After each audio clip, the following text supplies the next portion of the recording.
আসসালামু আলাইকুম। এই গাড়িটা এলপিজি কনভার্সন করা ছিল এই কিট দিয়া, ঠিক আছে। এখন আমরা সিএনজি করতেছি, ঠিক আছে। ট্রেডিশনাল আসলে মাইলেজ ভালো দেয় না, কথা বুঝছেন। এই কারণে ট্রেডিশনালে আমি না চালাইতে বলবো বেশিরভাগ কাস্টমারের। এই ট্রেডিশনালে আর কি ফুয়েল এতটাই বেশি খায় যে খরচটা তেলের চেয়েও বেশি হয়ে যায়, ঠিক আছে। যার কারণে মানুষ এটা বাদ দিয়ে দিতে চায়। এই গাড়িটা বক্সি তো আপনার ইয়া করা যায় না, সিকোয়েন্সিয়ালটা করা যায় না, ঠিক আছে। যার কারণে আপনার এই এলপিজি ট্রেডিশনালটা বাদ দিয়ে সিএনজি ট্রেডিশনালটা বসাইতেছি। সিএনজি ট্রেডিশনাল যেমন উনি সেকেন্ড হ্যান্ড মাল দিয়ে করতেছে, লোবাটো অরিজিনাল মালটা দিয়ে বসাই দিছি। এইগুলো ফিলিং বাল্ব, এগুলো সেকেন্ড হ্যান্ড দিয়ে করতেছি, ওনার বাজেট যেহেতু কম। আর সিলিন্ডার হচ্ছে এটা,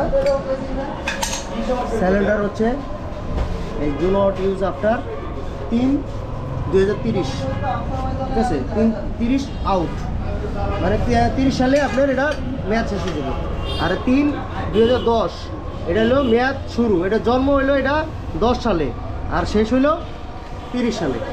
এই মেয়াদটা আপনারা সবসময় খেয়াল রাখবেন, নাহলে সিলিন্ডার যেভাবে বিস্ফোরণ হচ্ছে, ঠিক আছে, আপনার কারো না কারো ক্ষতি হয়ে যেতে পারে। আপনারা মেয়াদটা সবসময় দেখা আপনার সিলিন্ডারটা লাগাবেন, ঠিক আছে।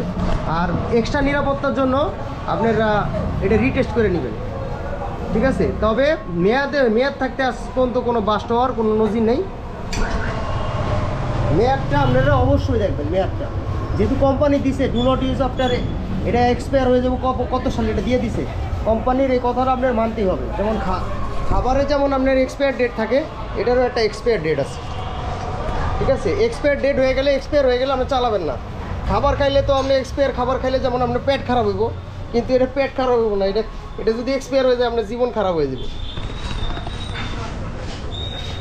ঠিক আছে। এই জায়গাটায় এলপিজি সিলিন্ডার ছিল, আমরা এখন এই সিএনজি এই সিলিন্ডারটা বসাবো, ইনস্টল করবো।